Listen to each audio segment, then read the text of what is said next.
இந்த தவறுக்கு இவ்வளோ வேகமாக ஒரு ஆக்ஷன் எடுக்கணுமா? தனுஷ் அவர்கள் அரசியலுக்கு வர போறாருங்க. இப்போ இருக்க ஜென்சி பாலிடிக்ஸ் அதை நோக்கி தான் போயிட்டு இருக்கு. கொஞ்சம் முன்னாடி போய் பாருங்க, மேடை நாகரிகம் எப்படி இருக்கும், அவங்க பேசுகிற தமிழ் எப்படி இருக்கும், அவங்க உச்சரிப்பு எப்படி இருக்கும், அதெல்லாம் கிடையாது. இப்போ ஜென்சிக்கு பிடிச்ச மாதிரி அவங்க கிட்ட போய் சேர்க்குற மாதிரி தான் பாலிடிக்ஸில் எல்லாம் பேசிகிட்டு இருக்காங்க. காவேரி விஷயத்துக்காக போராட்டம் நடத்துறதுக்கு தான் போனாரு. காவேரியில தண்ணி வந்து சேரல. அப்படி மக்களுக்கு என்ன பயன்? எந்த தலைவர்களாக இருந்தாலும் சரி, வார்த்தை பயன்பாடுகள் ரொம்ப கேர்ஃபுல்லாக இருக்கணும். நம்ம வாய்க்கு வந்தது பேசணும்னா மக்களுக்கு நம்ம மேலே இருக்க மரியாதை காலப்போக்கில் குறைஞ்சிரும். இப்படி பேசுனதும் தப்பு, இவங்க எடுத்த ரேபிட் ஆக்ஷனும் தப்பு. நயினார் நாகேந்திரனும் பேசியிருக்காரு, அவர் ஏன் கைது பண்ணலன்னு. நீங்கள் ஒரு ஆக்ஷன் வந்து அன்பயஸ்டாக எல்லாருக்கும் பொதுவான ஒரு ஆக்ஷனாக இருக்கணும். ஸோ இவங்க மேலே இந்த ஆக்ஷன் எடுத்தால் நாளைக்கும் வேறு யாராவது பேச தான் போகிறாங்க. அவங்க மேலே என்ன ஆக்ஷன் எடுக்க போகிறாங்க? சட்டமன்றத்துக்குள்ள இது என்ன மாதிரியான தாக்கத்தை ஏற்படுத்த? சட்டமன்ற லட்சக்கணக்கான பேர் பார்க்குறாங்க, ஐபிஎல் மேட்ச் பார்க்குற மாதிரி பார்த்துட்டு இருக்காங்க. திருப்பி இதே இஷ்யூ பற்றி நாங்கள் ஆப்போசிட் பேசினாலும் சரி, ரூலிங் பார்ட்டி பேசினாலும் சரி, அது நல்லா இருக்காது.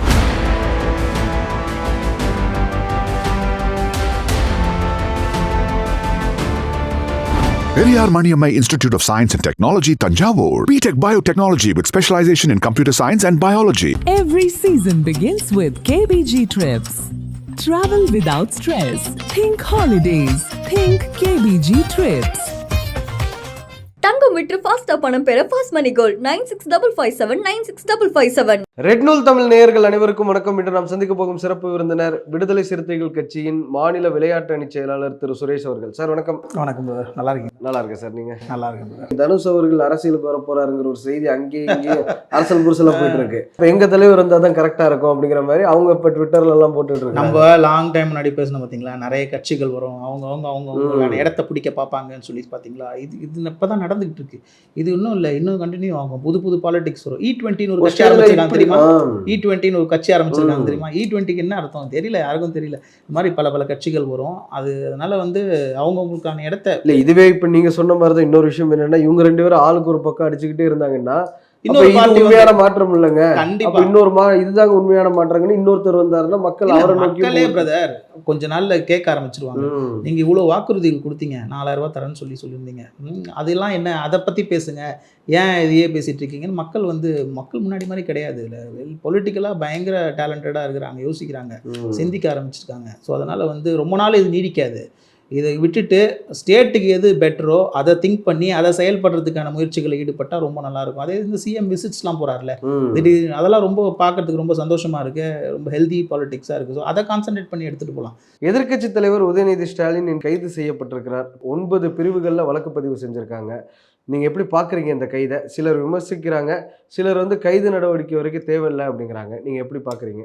எங்கள் தலைவர் இன்னைக்கு காலைல இப்போ கூட மெசேஜ் போட்டிருக்காரு, கைது பண்ணதும் தவறு, அவர் அப்படி பேசியதும் தவறுன்னு சொல்கிறாங்க. முக்கால்வாசி தலைவர்கள் அதை தான் சொல்கிறாங்க, அவர் அப்படி பேசுனதும் தவறு, திடீர்னு உடனே வந்து கைது பண்ணதும் இது சொல்லியிருக்காங்க. இது கொஞ்ச நாள் முன்னாடி பார்த்தீங்கன்னா ஆக்சுவலாக வந்து இன்னொருத்தர் நம்ம பேசியிருந்தார்ல, நயினார் நாகேந்திரன் பேசியிருந்தார். கைது செய்ததும் தவறு, அவர் அப்படி பேசினதும் பெரிய தவறு. ஸோ அதனால வந்து இதோட இது பண்ணிக்கலாம். இல்லை, கைது அப்படிங்கிற நாளைக்கு சட்டமன்றத்தை வச்சுக்கிட்டு இன்னைக்கு இப்படி ஒரு கைது தேவையில்லைன்னு என்னோட பர்சனல் கருத்து. ஓகே, அது கொஞ்சம் அது முடிஞ்சதும் அதை தவிர்த்திருக்கலாம், வழக்கு பதிவு செஞ்சதும் இருக்கலாம் அப்படின்னு யோசிக்கிறேன். நயினார் நாகேந்திரனும் பேசியிருக்காரு, அவர் ஏன் கைது பண்ணலன்றது வந்து. ஆனால் அந்த கேள்வி பொதுவெளியில் நீ வைக்கப்படும்ல. அப்போ நயினார் நாகேந்திரன் மேலே ஒரு பார்வை பார்க்குறீங்க, உதயநிதி ஸ்டாலின் மேலே ஒரு பார்வை பார்க்குறீங்களா? இல்லை, நான் கேட்குறது வந்து மக்கள் பொதுவாக கேட்குற கருத்து தான் நானும் கேட்குறேன். நான் என் பர்சனலாக இதுவாக கேட்கல. ஸோ இவர் வந்து கைது பண்ணும்போது ஏன் அவரையும் கைது பண்ணியிருக்கலாமே, இன்னும் அவர் பேரை சொல்லியே மென்ஷன் பண்ணியிருக்காரு. சொல்லி கைது செய்ததும் தவறு, உதயநிதி அவர்கள் அப்படி பேசினதும் தவறு தான் என்னோட பர்சனல் கருத்து. எங்கள் தலைவரும் அதான் சொல்லியிருக்காரு. பெண்களை கொச்சைப்படுத்துவதை யாராலுமே சகித்து கொள்ள முடியாது. அது கிட்டத்தட்ட ஈஸி டார்கெட் வந்து எப்பவுமே விமனாக தான் இருக்கிறாங்க இந்த சமூகத்தில். ஒரு காலத்தில் ஜெயலலிதா அவர்கள் ஈஸி டார்கெட்டாக திமுகவினருக்கு இருந்தாங்க, கனிமொழி அவர்கள் அதிமுகவினருக்கு ஈஸி டார்கெட்டாக இருந்தாங்க. எப்போவுமே ஒரு பெண்ணை குறி வச்சு ஏதாவது ஒரு கருத்து சொன்னால் அது மொத்தமாகவே ஒரு சைக்கலாஜிக்கல் அஃபெக்ட் பண்ணிடும் அப்படிங்கிற ஒரு எண்ணம் வந்து இந்த ஆணாதிக்க சமுதாயத்தில் அதிகமாகவே இருக்குது. ஆனால் இந்த விஷயத்திலே நம்ம பார்க்குறோம் அப்படின்னா ஒரு கைதுங்கிற அளவுக்கு நீங்கள் போகிற அளவுக்கு மிகப்பெரிய குற்றமா, அதை விட எவ்வளவோ குற்றங்கள் இங்கே நடந்துக்கிட்டு தானே இருக்குது அப்படின்னு திமுக தரப்புலேருந்து கேட்குறாங்க. இன்னொரு விஷயம் வந்து சட்டமன்றத்திலேயே எதிர்க்கட்சி தலைவர் வந்து கேள்வி கேட்குறாரு, ஸ்ரீவைகுண்டம் தாவேக்கா எம்எல்ஏ மேலே ஏன் என்ன நடவடிக்கை எடுக்கல அப்படிங்கிற ஒரு கேள்வியை முன் வச்சிருக்கிறார். அதற்கு இந்த காவல்துறையோட அரசோட பதில் என்ன அப்படிங்கிற ஒரு கேள்வியை கேட்குறாங்கல்ல. கூட்டணி கட்சிகள் அதை வலியுறுத்துறாங்க, ஸ்ரீவைகுண்டம் தாவேக்கா எம்எல்ஏ மேலே நடவடிக்கை எடுக்கணும் அப்படின்னு. அதுதான் சொல்கிறேன், நீங்கள் ஒரு ஆக்ஷன் வந்து அன்பயஸ்டாக எல்லாருக்கும் பொதுவான ஒரு ஆக்ஷனாக இருக்கணும். மகளிர் மேலே எந்த ஒரு தவறான கருத்து சொல்கிறது அது வந்து மிக மிக மிக கண்டனத்துக்குரியது. ஸோ இவங்க மேலே இந்த ஆக்ஷன் எடுத்தால் நாளைக்கும் வேறு யாராவது பேச தான் போகிறாங்க. அவங்க மேலே என்ன ஆக்ஷன் எடுக்க போகிறாங்கன்னு பொறுத்து தான் பார்க்கணும். திமுக வந்து பெண்களுக்கு சொத்துரிமை கொடுத்துருக்கு. அந்த கட்சியில் இருக்கக்கூடிய ஒரு 2ஆம் கட்ட தலைவர் இந்த மாதிரி பெண்கள் குறித்து பேசுறது வந்து எந்த விதத்திலுமே ஏற்றுக்கொள்ள முடியாது. அதை நான் உங்களோட தான் நிற்கிறேன். முதல் கட்ட தலைவரில் 2ஆம் கட்ட தலைவர்கள் அபிஷியலா வச்சுக்கலாமே, இளைஞரணி செயலாளர், அதனால 2ஆம் கட்ட தலைவர்னு வச்சுக்கலாம். நான் அப்படி இருக்கக்கூடிய சூழல்ல எல்லா விஷயங்கள்லயுமே இந்த மாதிரி பெண்களுக்கு மீதான குற்றங்கள்ல அரசு இவ்வளவு தீவிரம் காட்டுதா அப்படிங்கிற ஒரு கேள்வி எதிர்க்கட்சி தரப்புல இருந்து முன்வைக்கிறாங்க. அதுதான் சொல்றாங்க. இப்போ இவங்க ஒரு ஸ்டாண்டர்ட் செட் பண்ணியிருக்காங்க. இப்படி நீங்க பேசுனீங்கன்னா அது யாரா இருந்தாலும் சரி பாரபட்ச பார்க்காம அரெஸ்ட் பண்ணுவோம் ஸ்டாண்டர்ட். இதே ஸ்டாண்டர்டை எல்லா நேரமும் அவங்க ஃபாலோ பண்றாங்களா? இனிமேல தான் நம்ம பொறுத்து கட்சிக்காரங்க மேலேயே நிறைய கம்ப்ளைண்ட் வந்திருக்கு. இதே மாதிரி தாவேக்கா கட்சி மாவட்ட செயலாளர்கள் மேல இதே மாதிரி ஒரு குற்றச்சாட்டு அங்கங்கே வச்சுட்டு தான் இருக்கிறாங்க. நீங்களும் பார்த்துருப்பீங்க காணொலிகள்லாம். அவங்க மேலெல்லாம் இன்னும் வழக்கு பதிவு கூட செய்யலாம். ஆனால் இங்கே அரெஸ்ட் வரைக்குமே போயிடுச்சு. 9 பிரிவுல வழக்கு பதிவு செஞ்சு அரெஸ்ட் வரைக்குமே போயிடுச்சு அப்படிங்கிற ஒரு கேள்வி. இந்த கேள்வி இனிமேல தான் எழுப்புவாங்க. இதுக்கான பதில் சொல்ற வேண்டிய இடத்துல முதலமைச்சரும் அவங்க கட்சிக்காரங்களும் தான் இருக்கிறாங்க. அதான் இதுக்கு என்ன பதில் வச்சிருக்காங்கன்னு 1 or 2 daysல நமக்கு தெரியும், பார்க்கலாம். இல்ல, உயர்நீதிமன்றம் அறிவுறுத்தியதாக ஒரு செய்தி வந்து நீங்களும் பார்த்துருப்பீங்க. ஒரு 12 மணி வரைக்கும் எந்த ஆக்ஷனும் எடுக்கக்கூடாது அப்படின்னு. ஆனா ஒரு 11 மணி 11:15 திடீர்னு கைது செய்யப்படுறார் அப்படிங்கிற ஒரு விஷயம் வந்து அப்ப ஏதோ ஒரு தேவை அரசுக்கு இருக்க தானே செய்யும். இல்ல பிரதர், இவங்க எடுத்த ஆக்ஷன் தவறுன்னு நம்ம சொல்ல முடியாது. அவர் பேசினது கரெக்டும் நம்ம ஜஸ்டிஃபை பண்ண முடியாது. இல்ல, அவர் பேசிய தவறு. இந்த தவறுக்கு இவ்வளோ வேகமா ஒரு ஆக்ஷன் எடுக்கணுமான்றதுதான் இப்போ மக்களோட கேள்வி. அவரும் எங்கேயும் ஓடி போறது இல்லை. அவர் சொன்ன பேச்சும் நெட்ல பரவிட்டு தான் இருக்கு. இப்போ அதையும் நம்ம வந்து ரிமூவ் பண்ண முடியாது. நேஷனல் மீடியா அளவு போயிடுச்சு. ஸோ இவ்வளோ ஃபாஸ்டா இவ்வளோ இதுவா நம்ம இது ஸ்டெப் எடுக்கணுமான்றதான் ஒரு கேள்விக்குறியா இருக்கு. ஸோ அதுக்கான பதில் வந்து காலப்போக்கில் தான். இன்னொரு விஷயம் என்ன சொல்றாங்கன்னா, சட்டமன்றம் கூட இருக்குது, இந்த நேரத்தில் எதிர்க்கட்சி தலைவர் அரெஸ்ட் பண்றாங்க அப்படின்னா மக்களோட இன்டைரக்டா வாய்ப்புட்டு சட்டம்ங்கிறத இன்டைரக்டா சொல்ல வர்றீங்களா? மக்களோட சிலரோட இதுவும் அதுவாக தான் இருக்கு. இப்போ வந்து காவிரி இஷ்யூ வந்து ரொம்ப பெரிய இஷ்யூவா போயிட்டு இருக்கு. உதயநிதி ஸ்டாலின் அவர்கள் பேச போனது காவிரி மேகதாது இஷ்யூவை பற்றி. அது டாக்கிங் பாயிண்டா இருந்திருக்கணும். ஆனால் வேற விஷயத்துல ஒரு டைவர்ஷன் நடந்துகிட்டு இருக்குது. இப்போ உதயநிதி பேசுனதும் அது தேவையில்லாத ஒரு சர்ச்சையை ஏற்படுத்தியிருக்கு. கைது விஷயமும் இன்னைக்கு ஒரு நாள் ஃபுல்லா விவாதிக்கப்பட்டிருக்கு. ஆனா காவேரி விஷயத்துக்காக போராட்டம் நடத்துறதுக்கு தான் போனாரு. காவேரியில தண்ணி வந்து சேரல. அப்போ மக்களுக்கு என்ன பயன்? சரி, அதுதான் சொல்லுங்க. இது வந்து திருப்பி நம்ம லாஸ்ட் டைம் பேசின மாதிரி தான். கோர் இஷ்யூ அட்ரஸ் பண்ண வேண்டிய இஷ்யூ, ரொம்ப சீரியஸ் இஷ்யூ ஒன்று போயிட்டு இருக்கு. அதுலேருந்து இது டிவியேட் ஆகி இது வேற எங்கேயோ போயிட்டு இருக்கு, வேற எதையோ நோக்கி போயிட்டு இருக்கு. ஸோ அதனால வந்து let's just come back to the core issue. Core issue வந்து தமிழ்நாடுக்கு வந்து காவிரி. இதுக்கு எப்போ தான் ஒரு வந்து பர்மனன்ட் சொல்யூஷன் கிடைக்கும்? சயின்டிஃபிக் சொல்யூஷன் எப்போ கிடைக்கும்? நைல் நதி கேள்விப்பட்டீங்களா? ஈஜிப்டில் நைல் நதி வந்து ஆஃப்ரிக்கா ஃபுல்லாக போயிட்டுருக்கு நைல் நதி. அதை வந்து ஒவ்வொரு கண்ட்ரியும் அதை ஈக்குவலாக ஷேர் பண்ணி ப்ராப்பராக சயின்டிஃபிக்காக யூஸ் பண்ணுறாங்க. அது மாதிரி ஏன் இங்கே பண்ண மாட்டாங்க? அதுக்கு ஒரு சயின்டிஃபிக் சொல்யூஷன் 2 ஸ்டேட்டும் சேர்ந்து பேசி அதுக்கு ஒரு சயின்டிஃபிக் சொல்யூஷன் ஏன் உருவாக்க முடியாது? அதை கான்சன்ட்ரேட் பண்ணமே தவிர இப்படி பேசுனதும் தப்பு, இவங்க எடுத்த ரேபிட் ஆக்ஷனும் தப்பு. ஸோ அதனால் வந்து மெயின் இஷ்யூ ஃபோக்கஸ் பண்ணி அதுக்கு ஒரு பர்மனன்ட் சொல்யூஷன் கிரியேட் பண்ணாங்கன்னா அது ரொம்ப நல்லாயிருக்கும். ஏன்னா எதிர்க்கட்சிகள் விமர்சனம் பண்ணுறது, திமுக தரப்புலேருந்து இதை விமர்சனம் பண்ணுறாங்கன்னா நம்மளால புரிஞ்சுக்க முடியுது. அவங்க ஆளுங்கட்சிக்கு ஒரு கவுண்டர் பாலிடிக்ஸ் பண்ணதான் செய்வாங்க அப்படின்னு. அதிமுகலேருந்தே நிறைய பேர் கண்டனம் தெரிவிக்கிறாங்கல்ல. அப்போ நேச்சராக திமுக அதிமுக பிஜேபின்னு ஒரு அலைன்ஸ் பில்ட் ஆகிறதுக்கான வாய்ப்புகள் தானே இது மூலமாக? அப்படி இல்லையே. நீங்கள் எல்லாரும் பாங்க, அன்புமணி ராமதாஸ் தெரிவிச்சு, அன்புமணி ராமதாஸும் கண்டிக்கிறார். தலைவர் கண்டிக்கத்தக்க. அதனால வந்து ஒவ்வொரு கருத்து வந்து ஒவ்வொரு தலைவர்கள் அவங்களோட கருத்தை வைக்கிறாங்க, தவறு இல்லை. அதான் சொல்கிறேனே, இவங்க கைது செய்ததும் இவ்வளோ வேகமாக கைது செய்ததும் தவறு, அவர் அப்படி பேசியதும் பெரிய தவறு.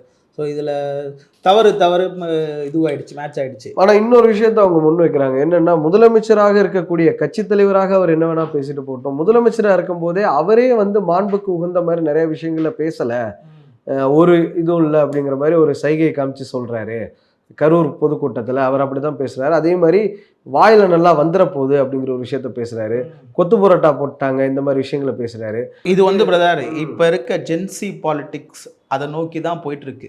புரியுதுங்களா? நீங்கள் ட்ரெடிஷ்னலாக இது ட்ரெடிஷ்னல் சொல்லுங்கள், இந்த ஒரு கொஞ்சம் முன்னாடி போய் பாருங்கள். எல்லாம் எப்படி பேசுவாங்க, மேடை நாகரிகம் எப்படி இருக்கும், அவங்க பேசுகிற தமிழ் எப்படி இருக்கும், அவங்க உச்சரிப்பு எடுக்கும், அதெல்லாம் கிடையாது. இப்போ ஜென்சிக்கு பிடிச்ச மாதிரி அவங்க கிட்ட போய் சேர்க்குற மாதிரி தான் பாலிடிக்ஸில் எல்லாம் பேசிகிட்டு இருக்காங்க. ஸோ அது நம்ம தவிர்க்க முடியாதுன்றது. எந்த விஷயமாவே இருந்தாலும் அந்த பாலிடிக்ஸ் காலத்துக்கு ஏற்ற மாதிரி மாறிக்கிறங்கிறது ஓகே, ஆனால் அது ஒரு மாண்புக்குரியதாக இருக்கணும் அப்படிங்கிறது தானே அது விஷயம். கண்டிப்பாக அதில் எந்த ஒரு சந்தேகமும் இல்லை. அது முதலமைச்சராக இருந்தாலும் சரி, யாராக இருந்தாலும் சரி, அது என்ன பேசுகிறோம் எப்படி பேசுகிறோன்ற அந்த அளவுகோல் தான். அந்த அளவுகோலை தாண்டி யார் பேசினாலும் அது தவறுனா தவறு. அது முதலமைச்சராக இருந்தாலும் இல்ல, சரி, அவர் சொல்றதே வந்து எதிர்கட்சி தலைவராக இருந்தாலும் சரி, யாரா இருந்தாலும் சரி. கவர்ச்சின்னு சொல்லும் போது நான் என்ன அப்படி விருங்க ஏதாவது வாயில வந்துட போகுது அப்படிங்கிற மாதிரி ஒரு வார்த்தையை சொல்றதா இருக்கட்டும்.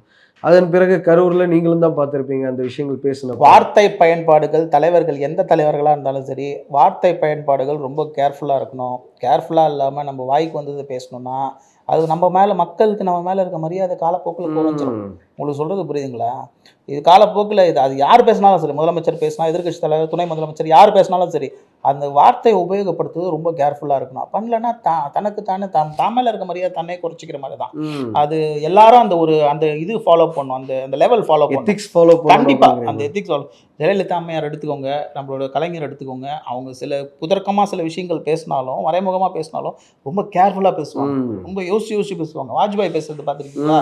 ஒரு வேர்டுக்கும் ஒரு 3 செகண்ட் கேப் விட்டு தான் பேசுவார். சட்டமன்றத்துக்குள்ள இது என்ன மாதிரியான தாக்கத்தை ஏற்படுத்தும்? சட்டமன்றத்தில் கோர் இஷ்யூ பேசுகிறான், சந்தோஷம், எல்லாருக்கும் ஹாப்பி. அதுக்கு தான் சட்டமன்றம் கொடுது, அதுக்கு தான் பட்ஜெட் வருது, எல்லா இஷ்யூ அது மக்கள் வரி போன இது இப்படி பேசினாங்க. இதை வந்து அவாய்ட் பண்ணிட்டு இதோடு நிறுத்திட்டு இதுக்கான சொல்யூஷன் என்னன்னு பார்த்துட்டு அடுத்து கோர் இஷ்யூ பேசுறதுக்கான இப்போ வந்து முன்னாடி மாதிரி கிடையாது. சட்டமன்றம் லட்சக்கணக்கான பேர் பார்க்குறாங்க, ஐபிஎல் மேட்ச் பார்க்குற மாதிரி பார்த்துட்டு இருக்காங்க. ஸோ அதனால மக்கள் ஐபிஎல் மேட்சோட அதிகமாக தமிழ்நாடு எலெக்ஷன் ரிசல்ட் நியூஸ், அதனால மக்கள் உங்களை கவனிச்சிட்டு இருக்காங்க. திருப்பி இதே இஷ்யூ பற்றி நீங்கள் ஆப்போசிட் பேசினாலும் சரி, ரூலிங் பார்ட்டி பேசினாலும் சரி, அது நல்லா இருக்காது. கோர் இஷ்யூ என்னவோ அதை பேசுங்க. டெல்டா மாவட்டத்துக்கு எப்படி தண்ணி கொண்டு வரலாம், இந்த பிரச்சனைக்கு எப்படி ஒரு நிரந்தர முடிவு தீர்வு வரலாம். தமிழ்நாட்டோட முதன்மை பிரச்சனைகள் எதுவுமே கடந்த 3 மாதங்களா பேசும் பொருளா இல்ல. அந்த விஷயம் உங்களுக்கும் தெரியும். ஏதாவது ஒரு 2 பிரச்சனை சொல்லுங்க. இல்ல, இப்ப காவிரி விஷயமே எங்க பேசு பொருளா இருக்கு அப்படிங்கிற ஒரு கேள்வி இருக்கு. நீட் மாதிரி விஷயத்துல தமிழ்நாடு எந்த அளவுக்கு ஒரு போராட்டத்தை வெளிப்படுத்தி இருக்கு அப்படிங்கிற நீட்ன்றது வந்து இந்தியா லெவல் பிரச்சனை இல்ல. தமிழ்நாடான எப்பவுமே ஒரு எதிர்ப்பு தெரிவிக்கும். இந்த முறை வந்து அந்த எதிர்ப்பு இருக்குதா, அது மழுங்கி போயிடுச்சா அப்படிங்கிற ஒரு கேள்வி தானே இருக்கு. அதுதான் இப்போதான் பேச ஆரம்பிச்சிருக்கிறாங்க. நீட் பத்தியும் இப்போ பேச ஆரம்பிச்சிருக்காங்க. ஸ்டேட் லெவலில், இந்தியா லெவலில் அது பிரச்சனை போய் அந்த அமைச்சர் வந்து இதுவாக ரிசைன் பண்ணியிருக்கிறாரு. இப்போ இந்த காவிரி இஷ்யூ இப்போ தான் வந்திருக்கு. பட் எனவே அங்கே மழை பெஞ்சதாலே கொஞ்சம் ஜூன் 12 தண்ணி வந்திருக்கணும். கிட்டத்தட்ட ஒரு 2.5 மாசம் பேசாம போயிருக்கு. அதுக்கு தான் அந்த விஷயத்துக்கு தான் நம்ம முதலமைச்சரே அங்கே போய் பேசுகிறேன், நான் ரெடியாக ஈகோலாம் அவர் அந்த விஷயத்தில் நீங்கள் ஒரு விஷயத்தில் பாராட்டணும் பாருங்கள். ஈகோ பார்க்காம நானே போய் இன்னொரு ஸ்டேட் முதலமைச்சரை போய் சந்தித்து பேசுகிறேன்னு அவங்க வேணான்னு சொல்கிறாங்க. ஸோ அதனால் வந்து இந்த கோர் இஷ்யூஸ் அட்ரஸ் பண்ணிக்கிட்டு தான் இருக்காங்க, அதுக்கான ஸ்டெப்ஸ் எடுத்துகிட்டு இருக்காங்க. அது நடுவில் இது மாதிரி ஒரு சின்ன சின்ன விஷயம் வந்து கோர் இஷ்யூஸ் என்னவோ அதை அட்ரஸ் பண்ணால் கொஞ்சம் நல்லாயிருக்கும். நிறைய மூத்த பத்திரிகையாளர்களே என்ன எழுதுறாங்க அப்படின்னா, காலப்போக்கில் இது எப்படி அமையும்னா, இங்கே போலீஸ் கெடுபிடியே அவங்களால தாக்கு பிடிக்க முடியாது. அஃப்கோர்ஸ் திமுக எதிர்க்கட்சியாக பல வருஷமாக இருந்தவங்க, இன்னொரு பக்கம் இடி, இந்த சைடு போலீஸ் அப்படிங்கும்போது ஆப்வியஸாக அவங்க ஏதோ ஒரு பக்கம் நகர்ந்து தான் ஆகணும். பாஜக திமுக கூட்டணிக்கான பிரகாசமாக இருக்க அந்த எதிர்பார்ப்புகள். All doors are open brother. Let us ஃப்ராங்காக பேசுங்க. All doors are open. யார் கூட வேணா போய் இணையலாம். நம்ம யார் இப்போ விரோதிகள் நினைச்சிட்டு இருந்தோமோ அவங்க இன்னைக்கு கை கூட்டு போறாங்க. நாளைக்கு எனிதிங் கேன் ஹேப்பன். ஸோ அதனால பாலிடிக்ஸ் தான். அதனால வந்து எதுவுமே நம்மளால கேரண்டியாக சொல்ல முடியாது. அரசியல் பொறுத்தளவு நம்ம லாஸ்ட் டைம் சொன்ன மாதிரி நிரந்தர நண்பரும் கிடையாது, நிரந்தர எதிரியும் கிடையாது. So all doors are open. யார் கூட வேணால் இணைஞ்சு ஃபைட் பண்ணலாம், ஒன்றும் பிரச்சனை இல்லை. களத்திலே வந்து கிட்டத்தட்ட 2 தரப்புலையுமே ஒரு கொந்தளிப்பான மனநிலை தானே இருக்குது. நம்ம பேக் டு 1991 to 96 திமுக அதிமுகன்னு மிகப்பெரிய அளவில் களத்தில் இருந்தது. 2 தொண்டர்களும் பார்த்தாலே பேசிக்க மாட்டாங்க. இவங்க இருக்கிற சைடு அவங்க போக மாட்டாங்க. ஒரே ஏரியாவில் இருந்தாலும் இவங்க வீட்டு கல்யாணத்துக்கு அவங்க பத்திரிக்கை. அதான் சொல்கிறேன், இந்த மாதிரி ஒரு நிலை நீங்களே சொன்னீங்க. இப்போ 1996ன்னு சொன்னீங்க. பின்னோக்கி போக வேண்டாம், ஹெல்தி பாலிடிக்ஸ் முன்னோக்கி போகலாம். சரிங்களா? நல்ல விஷயத்துக்கு ஒன்றா சேர்ந்து போராடுங்க. இது மாதிரி விஷயத்துக்கெல்லாம் வந்து நீங்கள் ஹெல்த்தி காம்படிஷனாக ஒருத்தர் கருத்தில் ரீதியாவோ இல்லை வேறு ரீதியாவோ நீங்கள் ஃபைட் பண்ணுங்க. ரொம்ப நன்றி சார். நேரம் எங்களுக்காக நேரம் தந்து நேர்காணல் அளித்தது. நன்றி நன்றி நன்றி. Periyar Maniammai Institute of Science and Technology, Tanjavur. BTech Biotechnology with specialization in computer science and biology. Every season begins with KBG Trips. Travel without stress. Think holidays. Think KBG Trips. தங்கம் விற்று ஃபாஸ்டா பணம் பெற fast மணி gold 9655796557.